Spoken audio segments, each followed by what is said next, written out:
I wanted to emphasise the men in this story, especially Darcy himself, and didn't make it all a girly thing. So I started off with these men on great big horses kicking up the dirt and galloping into this area and creating a bit of a stir. And, you know, try to get into the story in a way that that anybody who's read a girls' romance in a comic can respond to it. I mean, I wasn't trying to dumb it down, but I wanted to emphasise that there is all this in Jane Austen, as well as a beautiful literary style and so on. Jane Austen made rather too strict rules for herself. She would never write a scene with a man on his own or two men without a woman present, because she said, I've never been present at such a scene and I wouldn't presume to imagine how they would talk. And of course she would have been able to do it. I mean, she was a terrific dramatist. But I thought what that means is that we never really get to understand anything very much about the men, because we see them so much from the girl's point of view. So a lot of it is speculation, plus, of course, the times when they're with the women. So I thought it would be interesting to take these opportunities. And also, as I've said, I wanted to remind the audience of the physicality of these people. So I quite shamelessly took every opportunity to get them out of their kit whenever I could see a valid excuse for it. So I did have Mr. Darcy taking a bath in one of those tin baths on the floor with the servant pouring water over him. He's the perfect romantic hero because he's mysterious enough and standoffish enough and arrogant enough to give women a little bit of a tremor of fear as well as attraction. And in a strange way, I think that's important. I also think he's a very misunderstood character because Elizabeth at first sees him as impossibly proud, arrogant and snobbish. The cast assembled by Simon Langton and Sue Birtwistle was a dream cast, but of course you don't know that at the time. Colin Firth was Darcy. He does brooding and looking down his nose in a way that few other actors can. And yet he's sexy at the same time. It's that extraordinary ability to be so aloof and withdrawn, and yet he is so hot as well.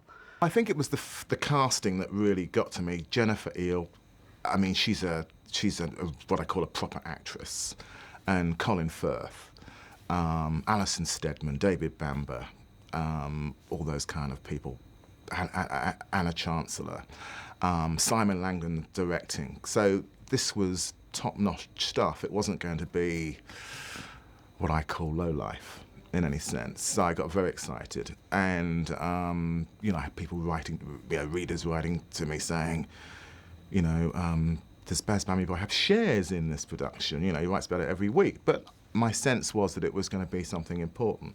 And also around that time, there's other stuff going on in the world, the O.J. Simpson trial was going on. So people were hooked on stuff. The Diana Charles marriage was unravelling. People were hooked onto that. I'm not saying that this was a replacement, but it was something else to get hooked onto. When you look at the sort of frenzy that surrounds programmes like Big Brother now, this was the Big Brother of 1995. Everyone was talking about it. And the broadsheets became tabloid in their response to it. The Times talking about Darcy's trousers being so tight you could see the small change in his pocket. It's so out of character for the broadsheets to behave like that. And it was cross-gender as well. It wasn't just female writers getting excited about Darcy. It was also male writers talking about the wider context of the piece. The class divide, the snobbery, the vanity, and everything that surrounded that marvellous story that Austen created. When you're casting, you've got to find somebody who can say these very witty, sometimes rather cruel, cutting remarks as if he thought of them himself, not like he's just learnt them off by heart and saying them. So Sue Birtwistle, almost as soon as we knew we were going to do it, she had thought of Colin Firth. And I was a bit apprehensive about this because Colin I knew as a terrific actor, but I didn't think he looked physically anything like Darcy because he had fair to ginger hair. He'd always had a bit of a disinclination for playing heroic parts as well. I'd had him in something called Circle of Friends, playing, you know, a bit of an upper-class scoundrel in that, who seduces one of these Irish sisters.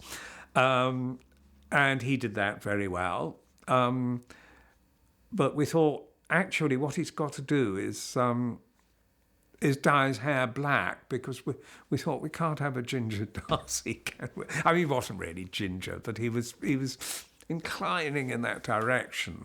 And also, I must say, he did go to the gym